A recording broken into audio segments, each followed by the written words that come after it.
everybody, thank you so much for tuning in. My name is Keith Brooks, and today the letter R stands for the rock gunnel, also known as the slippery, slimy, slender boy. The rock gunnel, also known as a butterfish. The rock gunnel is a ray-finned fish found in the family Phollidae, found in the North Atlantic Ocean and the Atlantic portion of the Arctic Ocean. Often mistaken for an eel, they can get up to 30 centimeters long with a slender body and a long dorsal fin that starts roughly at the back of the head and goes all the way down, supported by these fine spines. It has an anal fin that starts about halfway down the body. 9 to 13 of these little spots that it has across the back of its fin, they vary in color from brown to orange to sort of a reddish hue, and always have a small head with a kind of protruding bottom lip that makes them look like one of the bad guys from The Little Mermaid. These guys like to hide both above and below the waterline, underneath rocks, algae, and seaweed. Oftentimes, this is a good place for them to find food, but more importantly, provides hiding spaces from any of their natural predators, which include seabirds, marine animals, small mammals that feed off of the coastal areas, that sort of idea. But often they'll hang out in this rocky algae sort of area until the tide can bring them back into the water. One of the cool things about these animals is they can be staked out at these rocks on the coast for a long time because they can breathe air if necessary.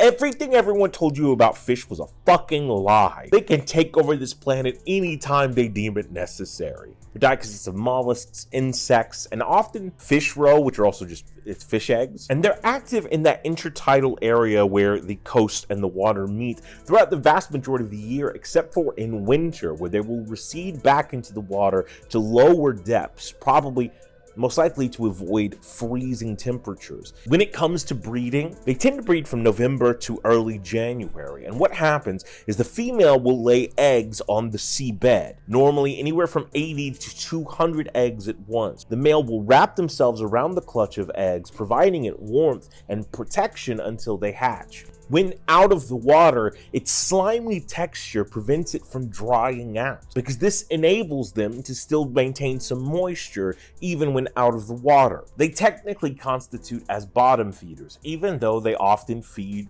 on the top of the water or even outside of it. But in coastal areas like Stephen King's Maine, you can find not only evil clowns, but also this guy along the jetties and shores of the water. They're said to be super skittish and absolutely harmless to people, and there's a good chance that prior to this video, you had never heard about them. But now you have.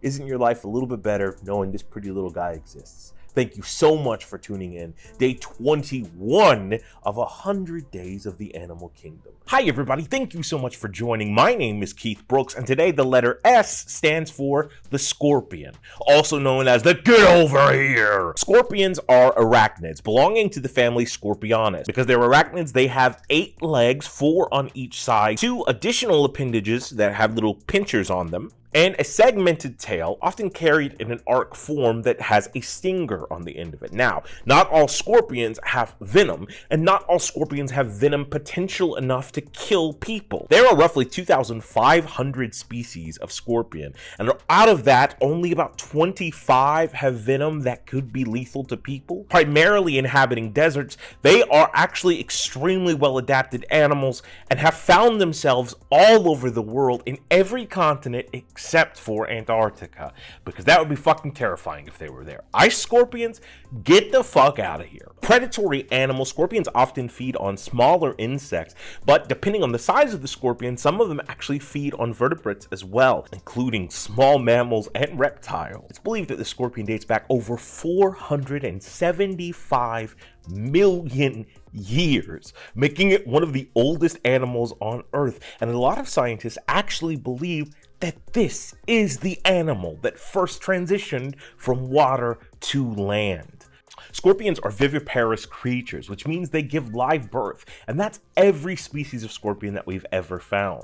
Once giving birth to the scorplings, because that's what a baby scorpion is called, the mother will take the scorpions and put them on her back, because though they look like scorpions, their exoskeletons haven't actually been formed yet, and they'll stay on their mother's back and under her protection until those exoskeletons form. Inside of those exoskeletons are interesting components that give the scorpion a biofluorescence, glowing under specific UV rays and lights. Now, scorpions tend to be xericoles, which means animals that like to live in the desert. However, they have a wider distribution to that, and the most variety of species can be found in the subtropical areas. They were not native to the UK, however, they were introduced by people and have now formed a very formidable population in those areas. But they've been a part of culture for thousands and thousands of years, seeing as how they predate humanity itself. Weavers of kiln carpets and rugs will depict scorpion stings as a sort of prayer to keep the scorpion away from them. Gods in ancient Egypt took the forms of scorpions, and even the zodiac gives us our depiction of Scorpio. The story there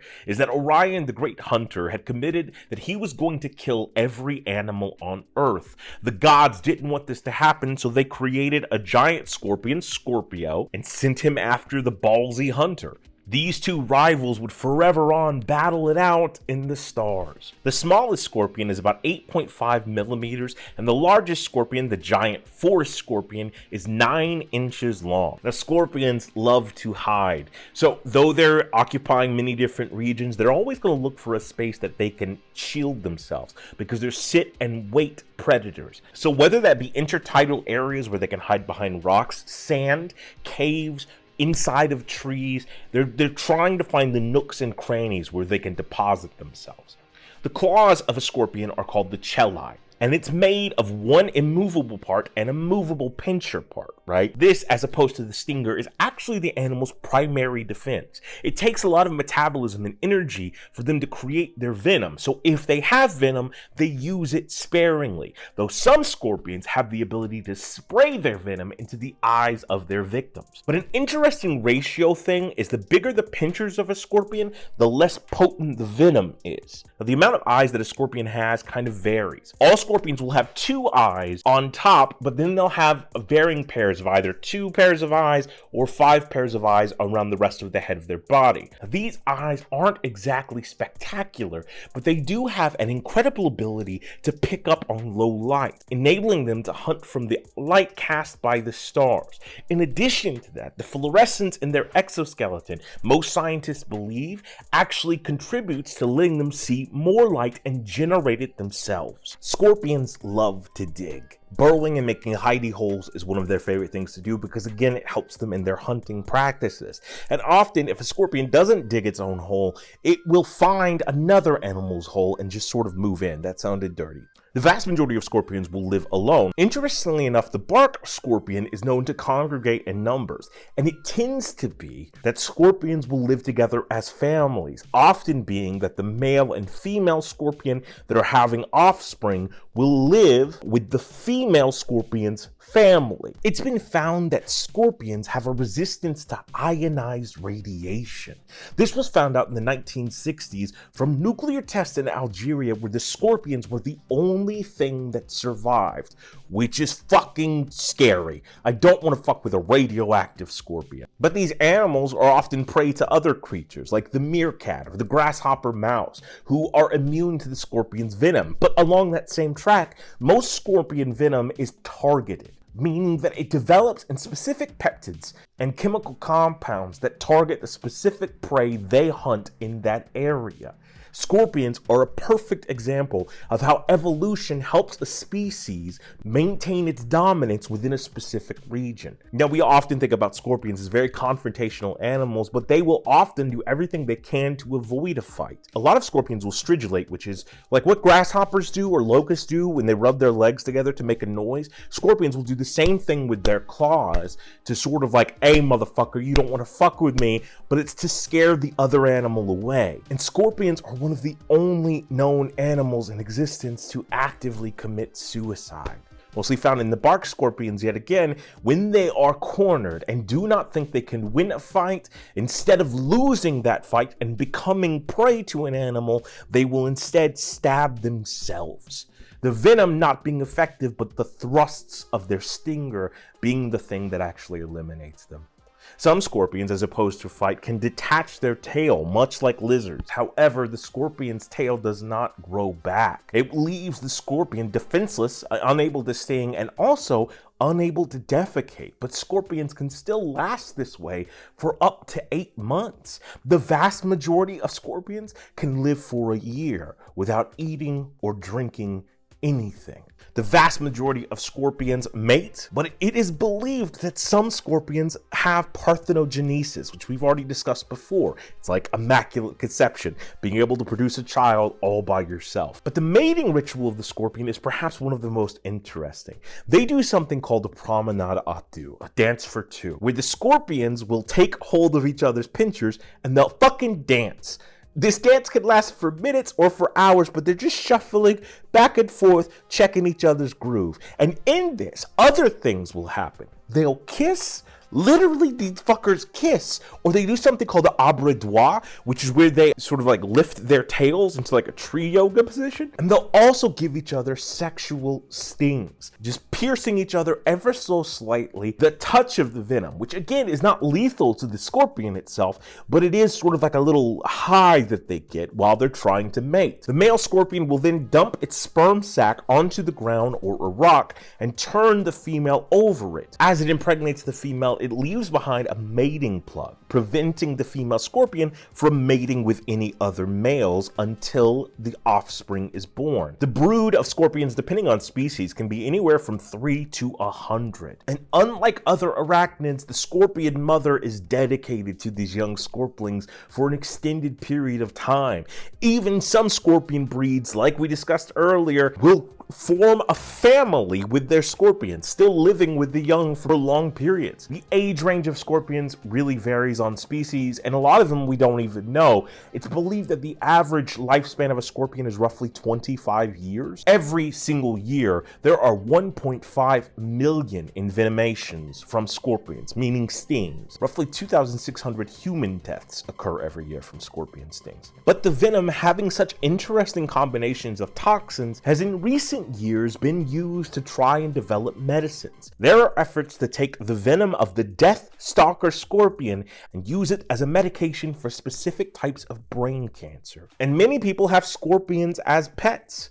The scorpion has been a huge part of pop culture, inspiring Mortal Kombat characters, my favorite wrestler, and a movie starring The Rock. I even have a fucking scorpion tattoo on my arm right now because they're so cool. Look, it is a lethal, deadly creature, but it is majestic and powerful and interesting, and perhaps our link to a different time. Thank you so much for tuning in. Day 22 of 100 Days of the Animal Kingdom. Bye, everybody. Hi, everybody. Thank you so much for joining. My name is Keith Brooks, and today the letter T stands for the thick-billed murre, also known as the what if I took a duck and a penguin and... The thick-billed murre, also known as Brunix guillemot, is a member of the auk family, named after Danish zoologist Norton Thane Brunick, I think was the name. Out of all of the animal kingdom, this bird has the highest flight cost. What a flight cost is about $699, depending on where you're going. Just kidding. Flight cost is the use of metabolism and energy it takes for these creatures to actually take off in flight.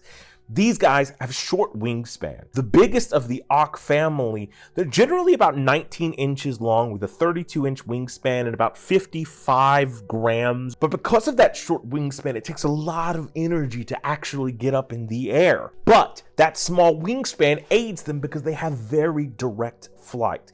As they are flying, they don't have to expend as much energy and they have perfect target. Where other birds can get carried away by the wind, this guy does not. Found in our Arctic regions in the Atlantic and Pacific, in addition to being targeted flyers, they are specifically expert divers, being able to go down into the water at least 200 meters, all the way back up in 4 minutes. This is how they hunt for the vast majority of their food. They're feeding on fish, they're feeding on water worms, they're feeding on squid, all sorts of animals like that. But the amazing thing about these birds, or at least one of them, is as they descend and ascend, the change in pressure does not affect them in any way. Although in most animals, humans included, the bends is not only a great listen, but something that we have to worry about when changing water pressure. Scientists believe that this bird's bones emits gas upon diving and re-emergence from the water, adjusting the buoyancy of the animal the entire time, operating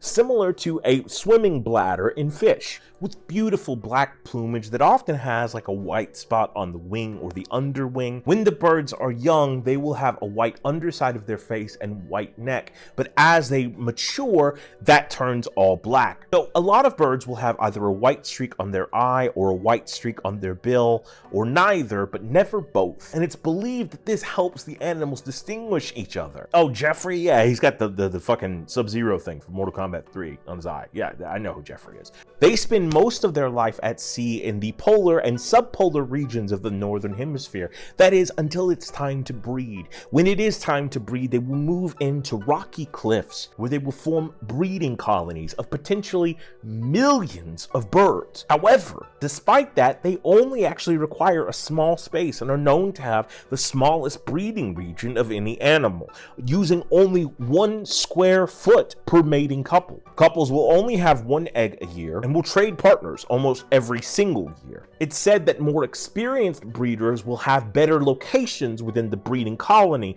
while inexperienced young will be forced to the outside of the colony, where other animals might be predatory and be able to pick them off. Yet the vast majority of the animals that attack these guys are other birds, gulls, and specifically crows and ravens that will steal the eggs. While on land and in flight, these birds make loud cackling noises, but while at sea they are completely silent. They do not build nests, but instead just have the eggs right there on a rock, acquiring fish from strenuous flight to feed the young. They stay in this breeding colony for roughly 18 to 25 days, with both the male and the female helping incubate and protect the egg.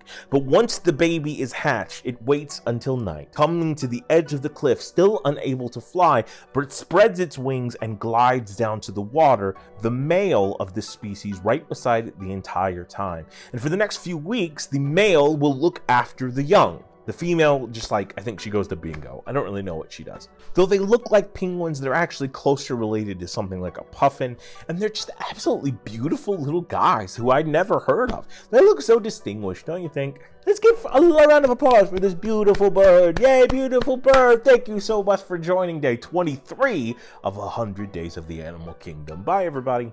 Hi everybody, thank you so much for joining. My name is Keith Brooks, and today the letter R stands for the rainbow shark, also known as the Polly Pocket version of Jaws. The rainbow shark, also known as the red-finned shark, the rainbow shark minnow, the green-lipped labio, the white-finned shark, the white-finned shark minnow, a lot of names. It is a freshwater fish found in Southeast Asia in the Indochina region. Technically, it is not a shark, though it looks like one, and trust me, it thinks it's one. It is actually a ray-finned fish that typically is about 6 inches in its length, a common fish for aquarium enthusiasts. In the wild, this guy likes to live in fresh water, normally in sandy substrates near the bottom, where it is an omnivore, eating algae, plankton, and any meat that comes its way, including insects, bits of other fish. He's a hungry boy. They're known for a long body, blackish or bluish in hue, often with bright reddish or orangish fins. At their snout, they sort of come to a point and resemble a shark, thus the name. The females of the species tend to be a little bit more round, with the male being a little bit thinner. Males will often have a black or blue stripe across their tail. But there are also a couple of variations of rainbow shark. This guy here is the albino rainbow shark. This type of rainbow shark has been modified genetically to glow in certain lights, thus making it a glowfish. And this here is called the ghost shark, sharing all of the common traits of its brethren, but notice that its fin is white, almost translucent-ish. These guys are great to have in an aquarium because they're very active, but they do have a tendency to be a little intolerant of other fish. They are known to be bullies in aquariums, picking on any animal that's too similar to it or smaller than it. They like treats like bloodworms, brine shrimp, and lettuce, have certain color changing capabilities. Oftentimes you'll see if they're in a happier mood, or feeling super healthy, then their fins will be a little bit brighter in color. Part of the sexual dimorphism is also that the males tend to be brighter in their color at all times. They don't really breed in captivity, but in other parts of the world where they are common, like Myanmar, Laos, Thailand, they actually are grown on farms, having eggs like the vast majority of fish. They live roughly between 4 and 6 years. When the fry of the rainbow shark hatches, they are barely little specks, hardly perceptible to the human eye. They're so tiny. And as they're younger, they tend to be a lot more shy, looking for things and places to hide. As they get older, they sort of come out of their shell with their personalities, being most active at night, but these little guys are fast swimmers and love to jump. In domestication, they are prone to diseases like ick and diseases of the swim bladder. Honestly, they're one of my favorite creatures of all time because I used to have 2 of them and they were absolutely amazing. A long time ago when I first got sick, my company that I co-own called Bean Dip Productions, we were doing videos for the great Stan Lee, rest in peace. And in a video we talked about what it's like to be sick, and you have to have something to sort of keep you going in hope, you know. And in that sort of message, I made an offhanded remark about how I want to have sharks with lasers on their heads or something Dr. Evilish. And a friend of mine by the name of Ray Wilson sent me these 2 beautiful rainbow sharks that completely changed my life. I sort of mentioned this when I talked about Junior, how it sort of gave me a reason to get up in the morning because there was something that was sort of depending on me, that I loved and needed my love and affection. More importantly, perhaps, with all of that, I, for the first time, saw personality in things I never expected to see personality. My 2 rainbow sharks, Bella and Boris, named after Bela Lugosi and Boris Karloff, were just the most entertaining, funny little fish that you would ever meet in your life. I would sit and I would play guitar for them and they would dance. They would wiggle their tails back and forth to the vibration, literally in beat. And both of them would do it in unison. And it was absolutely stunning. Like, people would never believe me until they came over and saw them do it. And yeah, there is that element of territorialness that people talk about with these guys. They absolutely get angry with each other and chase each other around. But I think there's also an element of play that's often dismissed for them. Bella would chase Boris around and Boris would go hide, and then Bella would be looking for Boris, completely confused. Boris would sneak up on Bella and bite Bella's tail really quickly and softly, and then the chase would resume again, and they would just keep repeating and doing that. At night they would have zoomies. There's also something that happens a lot with fish where they can see their own reflection and they mistake it for another fish that's trying to approach on their territory, so they'll fight that fish. So my baby Bella would sort of like bruises on his nose, and then would seemingly be super ashamed of the bruise on his nose. It would be this little white spot, and he would like try to hide and be, "Don't look at me, daddy," that sort of stuff.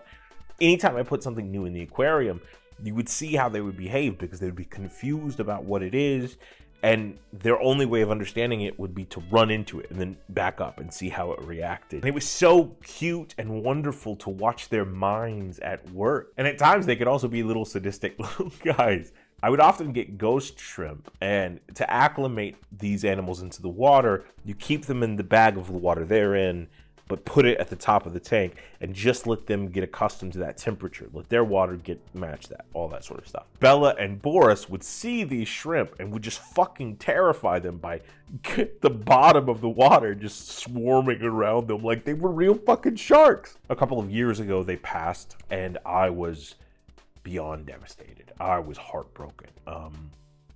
They passed about 4 or 5 weeks apart from one another. And I think it's probably obvious by listening to me talk about these animals that I love them in a way that is familial.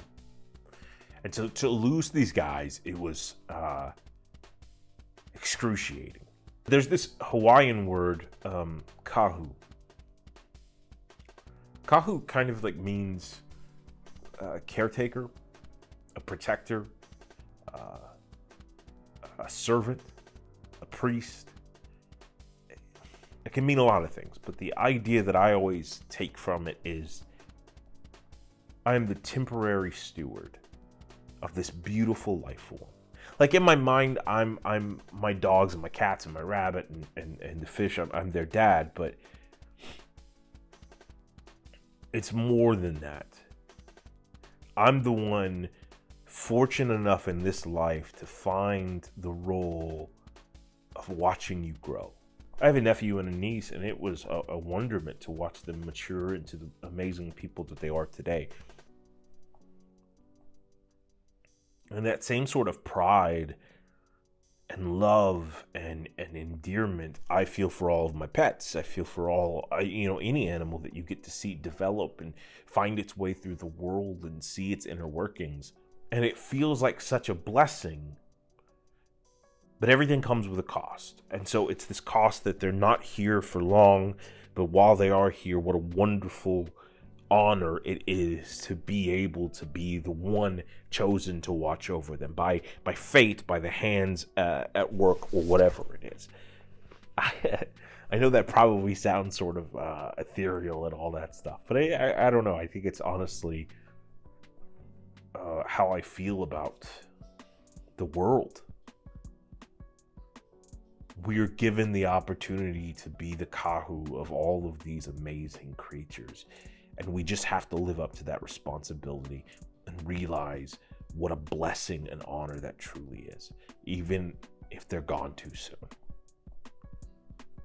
Thank you guys so much for tuning in. Day 24 of 100 Days of the Animal Kingdom. Bye, everybody.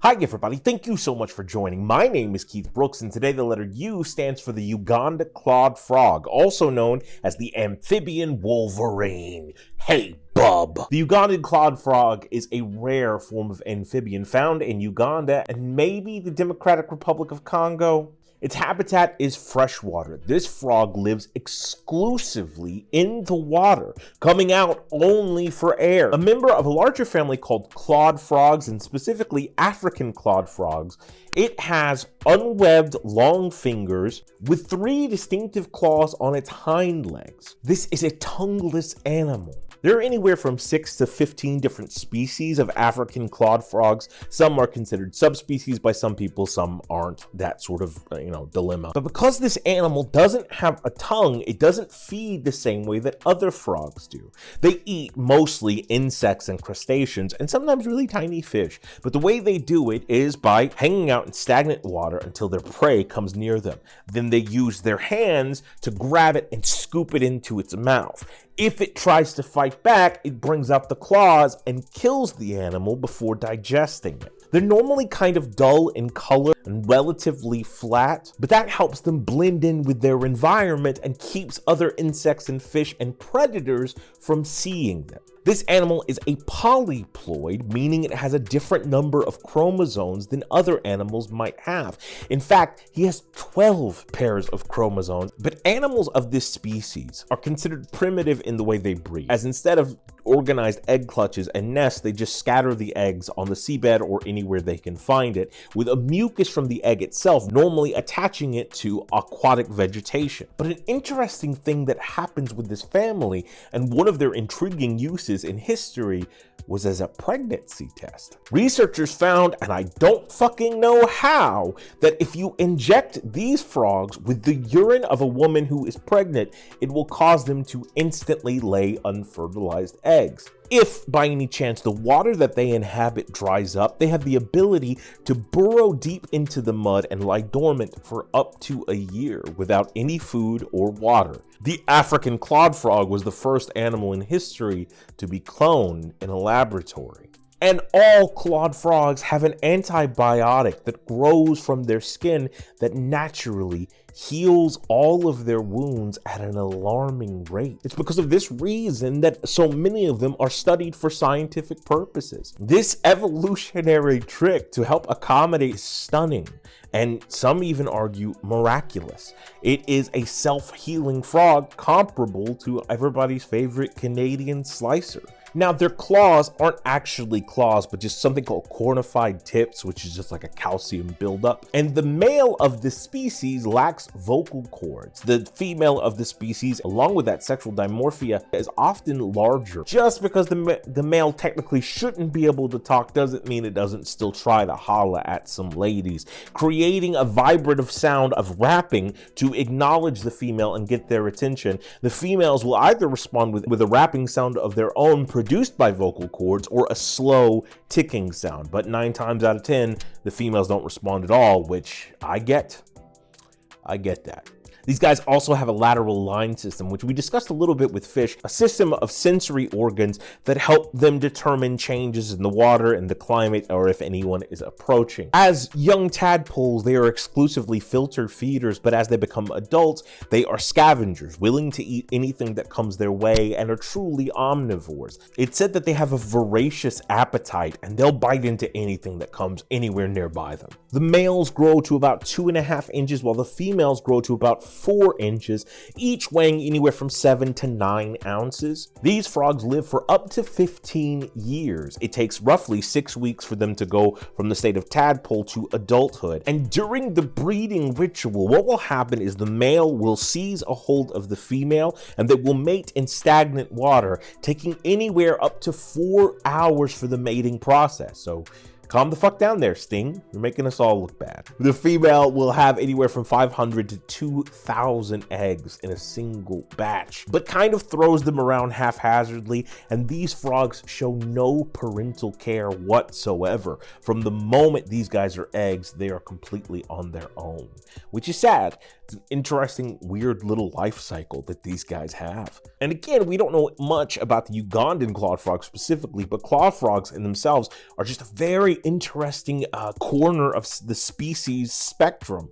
And I hope you learned something today, because I sure did. Thank you so much for tuning in. Day 25 of 100 Days of the Animal Kingdom. Hi everybody, thank you so much for joining. My name is Keith Brooks, and today the letter V stands for the vicuña, also known as the very fashionable llama. The vicuña is one of the 2 camelids that exist within the alpine region of the Andes. The other one being the guanaco, which lives in the lower portion, while vicuña lives in the more higher elevations. It is now known to be the common ancestor of the modern domesticated alpaca, and you can see that it is a llama. Very distinguished in its look, it produces some of the finest wool in the world, and arguably the most expensive. These animals can only be shorn every 3 years, and they have to be caught from the wild in order to do so, thus making this one of the most refined fabrics used in all textile. Wool was so fine that in Incan society, it was considered holy in of itself. Thus, the animal was looked at with a certain level of prestige, and it was illegal for anyone to hunt the animal or for anyone other than royalty to wear clothing made from their wool. Today, the modern Peruvian government has also made it illegal to hunt these animals. But in the interim time between the rules of the Incan people and the modern Peruvian government, there was no such ban until poaching of these animals became a terrible thing, reducing their numbers all the way to 6,000. Now, in Peru alone, they are up to 350,000 of these animals, which is kind of just amazing, beautiful, insane. It's considered the Peruvian national animal and is found on their coat of arms. So the animal is covered in this tawny brown fur across the back, with its neck and its chest being white and kind of long in the hair. Its head is smaller than the guanaco, but it has longer ears, ranging from its snout all the way to its booty. It's about 5 feet long, and from hoof, which is not really a hoof, it's just like a toe that's sort of been flattened out and modified for it to be able to walk in its high, steep areas that it likes to live. It's about 3 feet tall. They weigh about 150 pounds. They are prey of the predators, the puma and the cupeo, which is like a fox. And there are 2 specific breeds of vicuña, Llama vicuña vicuña and Llama vicuña mensalis. They are found all throughout the Andes, from Peru to Argentina to Chile to Ecuador, and I think that's it. Is that it? I think that's it. There's probably somebody else there. So during the day, they will graze on the grassy fields of the Andes Mountains. However, these grasses are way up in altitude, causing the grass to be kind of arid, making this one of the only animals that will actually eat it. At night, they like to sleep on the slopes of the mountains. And during the daytime, sunlight will pierce through the clouds and it will create little spots of warmth and like little areas that they can bask in. But at night, temperatures drop down so low that that's believed to be why they've developed and evolved to have such fine and thick wool.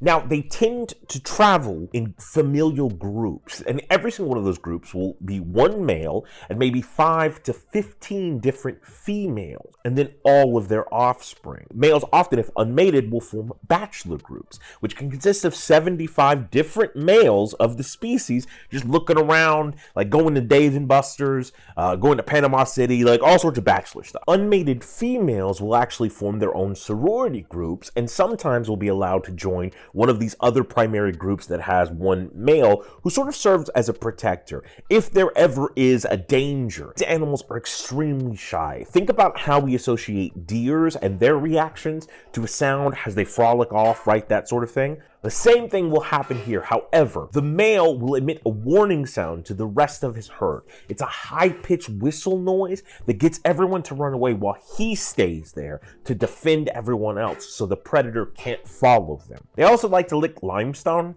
because it's salty. They drink salt water, which is a cool little adaptation that their body can absorb the salt that it doesn't fuck them up. So like these guys would be pretty good at sea, I think. You know, I mean, I don't know if they could swim, but other than that, it'd be pretty solid. They are the smallest members of the camel family. And when breeding, the gestation period is about 11 months, at which point a fawn will be born, and then the mother will take care of it for roughly 10 months under the protection of the father figure within the herd. These animals practice polygamy, meaning the male will mate with all of the other females, but the females will only have one mate. They're sort of like fundamentalists in that way.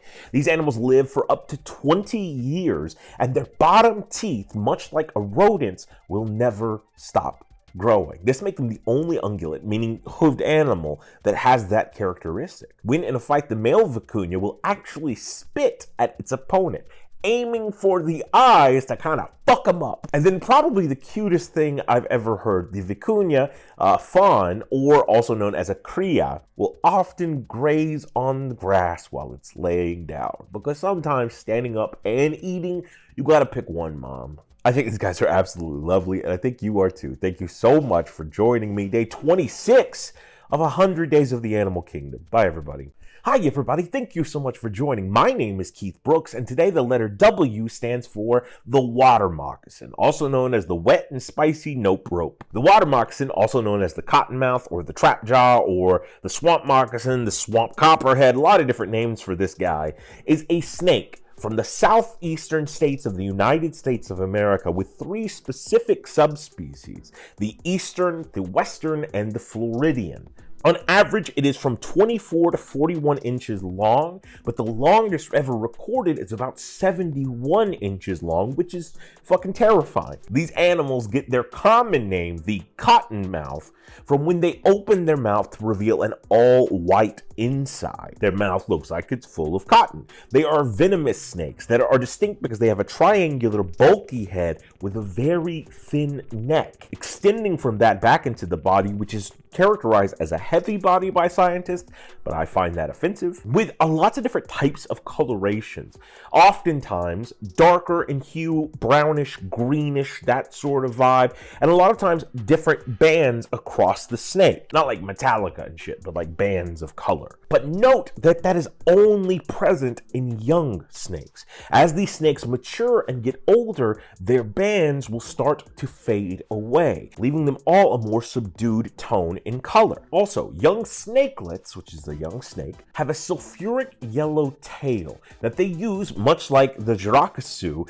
to lure in prey by wiggling it, making it think it's a worm until they attack. They are a venomous snake and fall into the same family of pit vipers that the Jiracasu do, meaning that they also have heat sensors in between their eyes and nose, allowing them to tell when a heat signature is arising and just strike out at that source of heat. However, contrary to popular belief, these animals are not as toxic or venomous as you might think. Don't get me wrong, still incredibly venomous. But where the Jiracasu has enough venom to kill 16 people in one singular bite, this guy is most often not fatal at all. In fact, it's considered that his venom is 1/100th as potent as the Jiracasu. Now, these snakes are attracted to fresh water, being found most often in areas like cypress swamps or wet marshlands. However, some have been known to find their way into brackish water, effectively not being affected by the salinity. Water moccasins, when swimming, differentiating them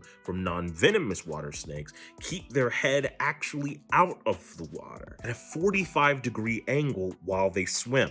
Most scientists don't like the term water moccasins because it often makes people confuse every water snake with one of these creatures, but there are a few distinct ways to tell the differences. First of all, the vast majority of water snakes are not venomous in any way. They might have similar coloration, but their head doesn't have the same bulky triangular shape, and most notably, most water snakes do not have the distinguished neck. Instead, their body is one continuous girth. However, some water snakes have adapted, so that way, whenever they are threatened, they will attempt to flatten themselves out to make them look heavier, like the water moccasin.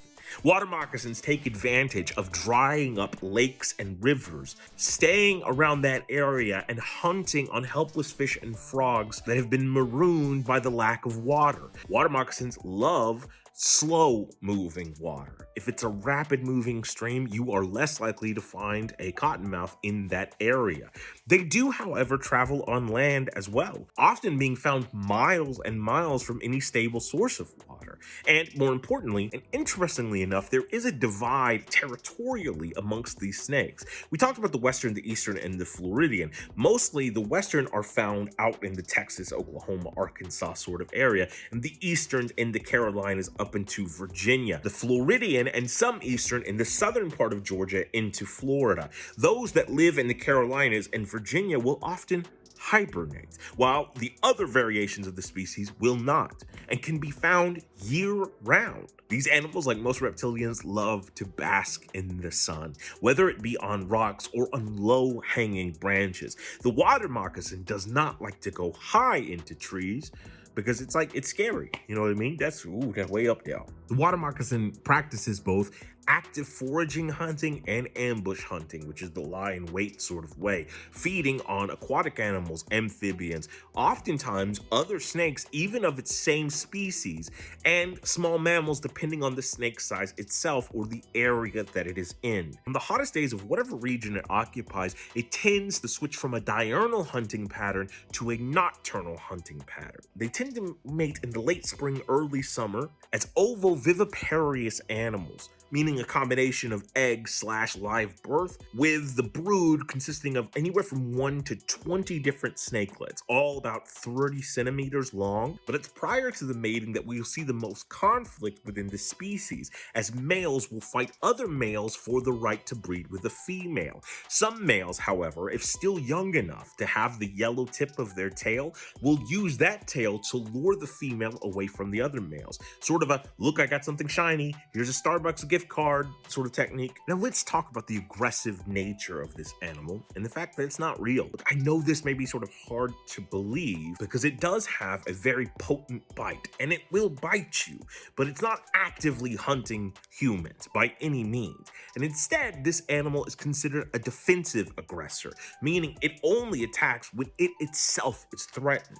Whereas most water snakes, the minute you see them, they will dip down into the water. This guy doesn't. Instead, he stands his ground, coiling up tight into a circle, raising his head up to make himself look bigger, shaking his tail to hit the floor and cause vibrations, and opening his mouth to show you he's a big, bad, scary guy. The water moccasin also has the ability to anally secrete a specific chemical, much like a skunk, to try to scare and ward off predators. While the water moccasin is large in its numbers throughout the southeast of the United States, in all snake bites in the south, it comprises of less than 1% of all snake bites reported. And contrary to a lot of wives' tales told where I'm from, here in Georgia, a water moccasin can bite you when it's under the water. They've also been known to eat snapping turtles, and in 2021, I believe, researchers found that the water moccasin had been eating Burmese pythons in Florida.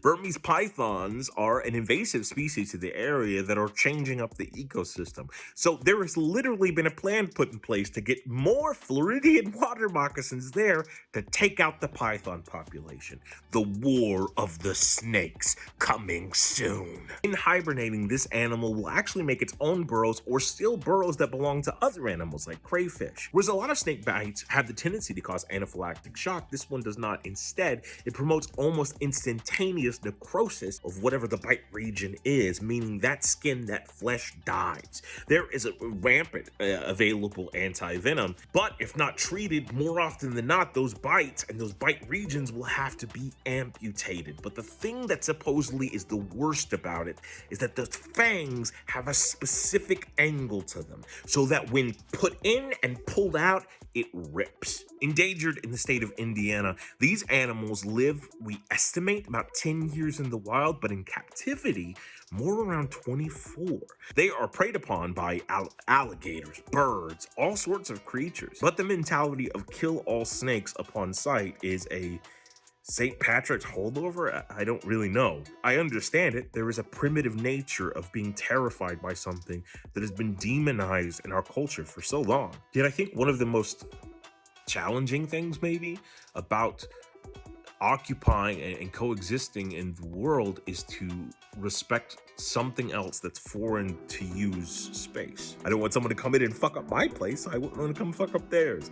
And I think that same mentality should be given to these guys. They are a part of nature.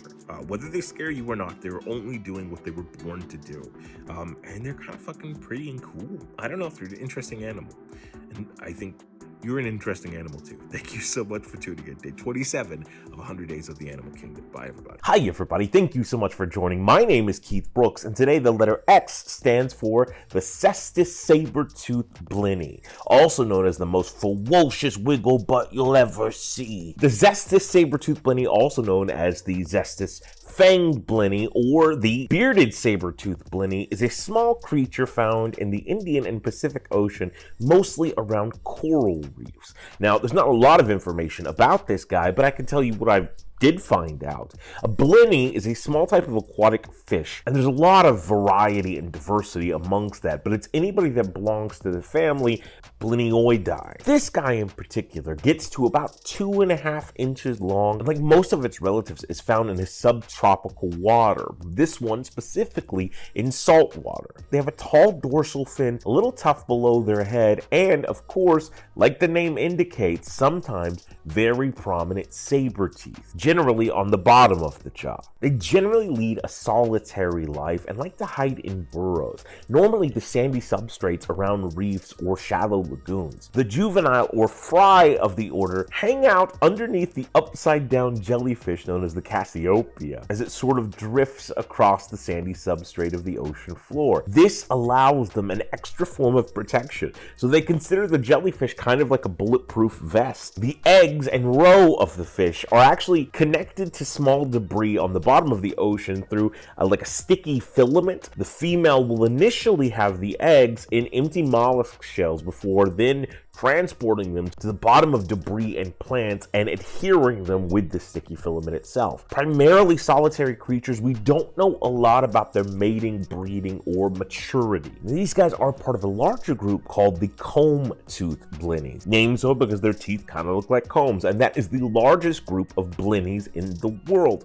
But because they are so diverse and so shy, we don't have actually a lot of information about them. But here's what we know about their feeding habits.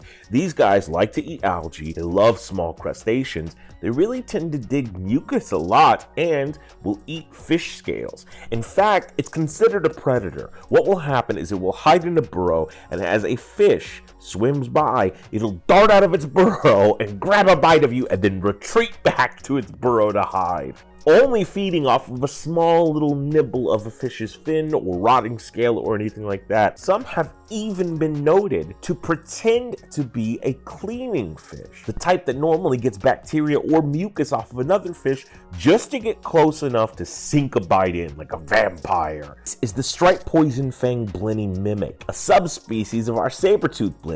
However, this guy is venomous. To a human, it would just be a small irritation because they are so tiny, but to other aquatic animals, this could be a death bite. A wide variety of colorations, from pale white to palish yellow to a grayish, most of them having molting spots across their body. Again, they tend to be shy around larger predators, but are opportunistic hunters. I think of them like scaredy cat vampires, and that's kind of cute. And so are you. Thank you for tuning in. Day 28 of 100 days of the animal kingdom. Bye, everybody.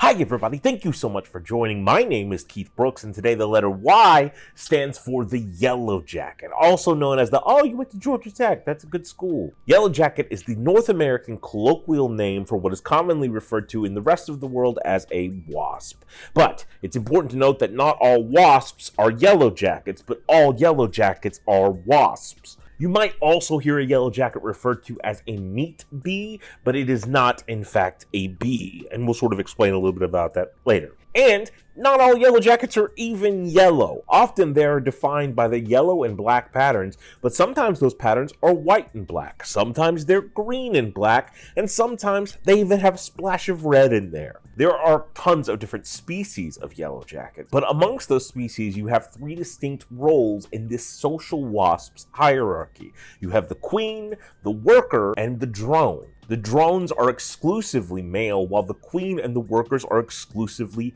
female. These insects are omnivores, feeding off of sweets and meat like other insects or fish, or even stealing stuff from your garbage or a picnic. They form complicated hives, but instead of the capacity to build honeycomb like bees do, these guys will take wood, chew it up, and spit it out into a paper-like substance. All yellow jacket nests are made out of paper. Oftentimes when in captivity and research, scientists will give yellow jackets construction paper, so they create these intricate, colorful designs. A lot of bees have barbed stingers that have really big barbs on the end of them, thus when you get stung, it rips the stinger out. Yellow jackets do not have the same problem. A yellow jacket can repeatedly sting you, and a lot of people will say it's because their stingers aren't barbed, but that's not true either. They're just really tiny barbs, and the end is sort of smoothened out. Whereas beekeepers' suit, the husbandry suit that you see often, like in WandaVision, is designed specifically to stop a bee sting, the yellow jacket sting is more intense and stronger than a bee sting, allowing it to go straight through it. And it's not that these creatures are aggressive, instead, they're just extremely territorial. Let me sort of break down the process of the life cycle of a yellow jacket. So we start with a hive. Inside of that hive, as winter approaches, the only yellow jacket that will survive is the queen. She's already been inseminated, and she will overwinter, like we discussed with the lacewings, meaning to last out, hidden there within the nest. As winter takes its toll, the nest is more and more destroyed until spring starts and the queen emerges, going to find a new place to now lay her eggs.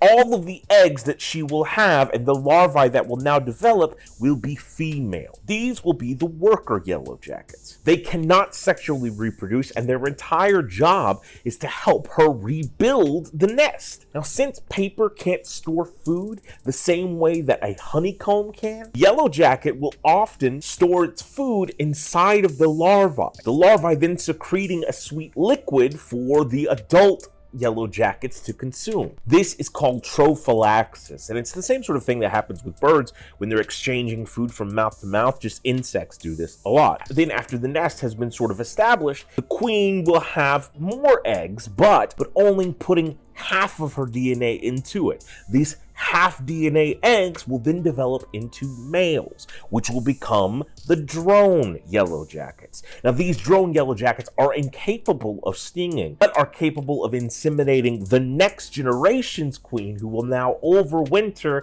and create a whole new cycle. There are some temperate places where the yellow jacket's nest will overwinter and not deteriorate, but most often in North America, we see the degradation. But it's important to remember that yellow jackets aren't just a North American animal. They're located all over the world. It's just we call them yellow jackets while everybody else just calls them wasps. Now, yellow jackets do have within their sting a specific type of venom. The venom is intended to subdue any predator that is trying to attack them, though some humans find themselves allergic to said venom. And there is more of a risk of anaphylactic shock from yellow jacket stings than there are bee stings, because yellow jackets have more of the venom and can sting you repeatedly with it, injecting it every single time.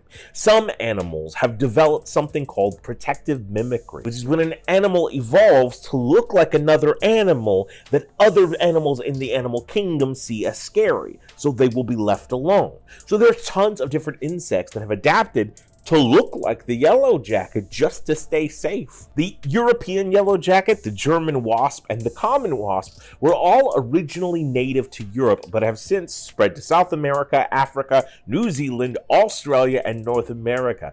In New Zealand and Australia specifically, they found a wonderful climate that allows their nests to overwinter, continuously be built upon. The North American yellow jacket, the Western yellow jacket, the prairie yellow jacket, and the Southern yellow jacket are all native to North America. Other yellow jackets include the aerial yellow jacket, the tree wasp, and the bald-faced hornet. Not a true hornet, but instead an actual yellow jacket, though not often called a yellow jacket because it's not yellow. And he doesn't have a jacket on. He's totally fine. The temperature is actually very comfortable. Thank you. I don't know what you guys set it at, but it's great. Now, the queen that survives the winter in order to start the building of the nest is called the foundress, which sounds very Dune-esque, right? Now, different types of yellow jackets will create their nests in different types of areas. Some in trees, some in hollowed out logs, some in man-made structures, and some even underground. The tendency is to have it kind of hidden. They want to be left alone to their own machinations so they can take over the world slowly. Buzz, buzz. Now, as their nest is filled with layers, the queen generally being in the center, and oftentimes, if the nest is large enough, it can have multiple queens housed inside of it, like the Real Housewives of Waspdom. I don't know, it's bad. Also, I think Waspdom is just what they call Massachusetts. But if someone or something is approaching the nest, one of the yellow jackets on the outside rim of the nest itself will emit a pheromone that alerts all of the other yellow jackets that, oh shit, we're on code red, allowing multiple female worker yellow jackets to swarm out of the nest and attack whoever's approaching, while males seek to protect the queen. Yellow jackets are often used in sporting mascots, and there's even a TV show about like yellow jackets with like Christina Ricci, which is super cool. Oftentimes in pop culture, the words yellow jackets will be sort of separated, but the Entomological Society of America dictates that the word yellow jacket is just one compound word. Like, I've always grown up with yellow jackets, and like I thought, like I didn't grow up with them like we went to school together. Although some might have gone to school. I don't know. They probably got a B in biology. I always thought they were distinct from wasps, but then reading this, they're not. And that's, fuck yeah, that's kind of interesting. You're just a different version of a wasp, and that's cool. Like, I learned something today, and I hope you did too. Thank you so much for tuning in. Day 29 of 100 Days of the Animal Kingdom. Bye, everybody. Hi, everybody. Thank you so much for tuning in. My name is Keith Brooks, and today the letter D stands for the domestic short-haired cat, also known as the true master of the house. Look, if you're anything like me, then you grew up thinking that domestic short-haired cat was a breed of cat. Well, it turns out we were both wrong. Instead, domestic short-haired cat is just a name assigned to a mixed breed of cat. A catch-all term that can be used to describe a combination of as many qualities as possible from the genetic pool of kittens. It's just what we call something when that cat doesn't have a specific breed. In England, it's referred to as a moggy, but you might have heard them also referred to as a house cat or an alley cat. Both of those terms tend to mean a domestic short-haired cat. Now, in a previous series about musical instruments, we talked about the difference between exonyms and endonyms, and there's something sort of similar at work here. Because when I say a domestic short-haired cat, I'm talking about the mixed breeds of cat found within my home country, the United States of America. But if I'm living in a different country, I can still use the words domestic short-haired cat to refer to those house cats and alley cats of my region, but recognize that the genetic pool of the cats that exist within that area are going to drastically change the appearances and behaviors of said cats. So America has domestic short-haired cats, and France has domestic short-haired cats, and so does Nigeria. We all have domestic short-haired cats, but these are not to be confused with the British short-haired cat and the American short-haired cat, which are actual breeds. It's believed that cats were first domesticated in ancient Egypt in 2000 BC. Now, while a lot of people think that cats were then worshipped as gods, that's not exactly true and is kind of an oversimplification, but it is important to recognize that they had a sacred place within that society. Spreading from Africa to Asia and Europe, the cat became a popular staple, notable in all sorts of regions as being a rat catcher. In fact, it was this job that employed so many cats on ships as the boats designated pest control. And it's believed that on one of these ships, called the Mayflower, the cat first found its way to North America. There, continuing its job as a barn cat, hunting down vermin in exchange for a place to sleep, maybe some milk, maybe a couple scratches. The symbiotic relationship between man and a domesticated pet became forever solidified. Now, it's hard to determine when exactly cats made the transition from just being domesticated to actually living permanently indoors. We do have examples of that occurring in ancient Egypt in 2000 BC, and it probably happened all throughout history in different time periods and different places. However, it didn't exactly look like what we think of it now. In the 1920s, it became popular to bring your cats indoors, and you would have something called a waste box. In a waste box, you would keep ash, soil, sand, or newspapers, and the cat would then use the restroom there. The result, the mixture of all of their waste and whatever material you used, was referred to as litter. But it wasn't until 1947 when Edward Lowe created a clay-based material that he called kitty litter, that box would then be called the litter box, and it would forever change and alter how cats and owners would live their lives. Domesticated short-haired cat is a classification and not a breed. Not a lot of cat shows or people within the cat fancy, the hobby of having cats, will include them in competitions or anything like that. However, some competitions do have a house cat category all to itself. Some of those will limit the types and colors of cats that are included in that, and I don't fucking know why, and some won't. It's weird. People that run kennel clubs and stuff are just weird. I'm sure you're lovely people, but I don't understand. Everybody's a good boy and a good girl. Just let them be that. It's said that in the United States, there are 85 million house cats, that the domestic short-hair cat makes up 95% of all of those breeds.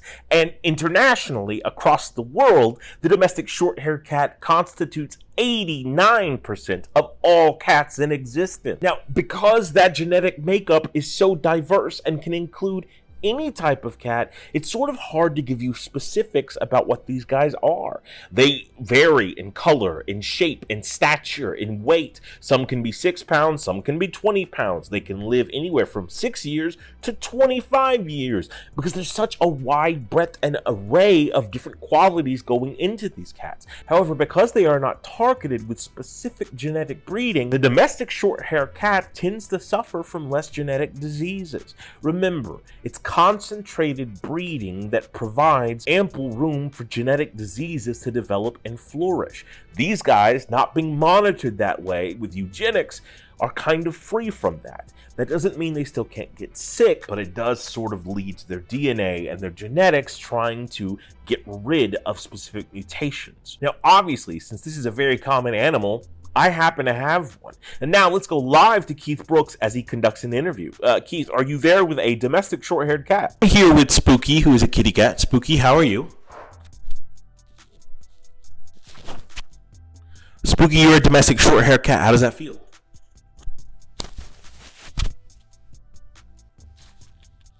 Do you think there's a lot of prejudice to black cats? You're pretty.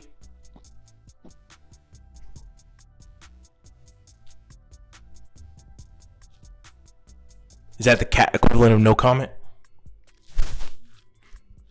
Ow.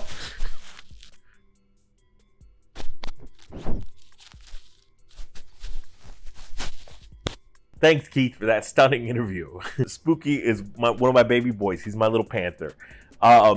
So my father passed away in November of 2019, and I was at my dad's funeral, and my girlfriend at the time and I were standing outside when we were talking to people that were visiting and paying their respects, and all of a sudden this cat came up and jumped on my shoulder and wouldn't leave me alone. And it was this beautiful black cat that would just sit there and purr. I was just so content just to be on my shoulder. And I asked the head of the funeral home if he belonged to them, whose cat he was. And he said no one. He'd just been coming up around here. And so I asked if I could take him and see if he got a chip. And if he had a chip, and if he didn't have a chip, I was going to take care of him. And I did. So he didn't have a chip. And so Spooky's been with me ever since.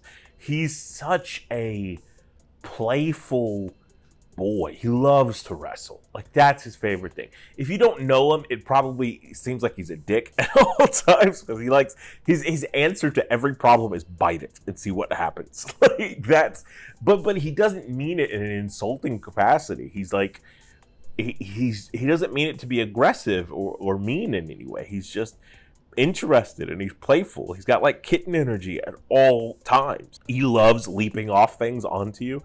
Like, he has a bunch of towers. You saw him interviewed on one, and he thinks at times that he's Macho Man Randy Savage and will just like elbow drop you off of one. He's just always into something. He's a troublemaker, but he also loves affection.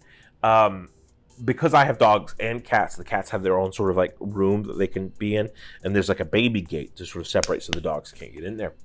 And he will rack the gate. He'll hit it to get my attention. And then when I walk to the gate, he'll put his paws up just for me to pick him up so I can hold him. And as I hold him, he'll tuck his head in beneath my beard and just start purring, because that's his favorite position, is to be held that way. He's just like the sweetest fucking boy you're ever going to meet in your life. But it's also like one of those things that black cats get such a bad reputation, just because people have weird superstitions or beliefs. But honestly, like, he was a gift. You know, my father and I had a complicated relationship, but losing him was a very difficult time. And Spooky was the bomb. Spooky was the thing that, like I talked about with the rainbow sharks and the pleco fish, like when I was sick, I needed something to pour my love into. And in the middle of my dad dying, my girlfriend and I were in the process of splitting up, and that was a complicated thing because we lived together and everything.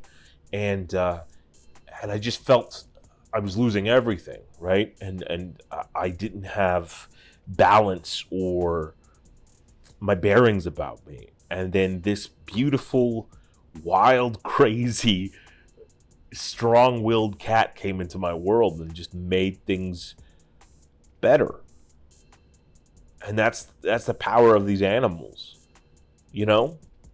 Animals just make things better. Thank you so much for tuning in. Day 30 of 100 Days of the Animal Kingdom. Bye, everybody.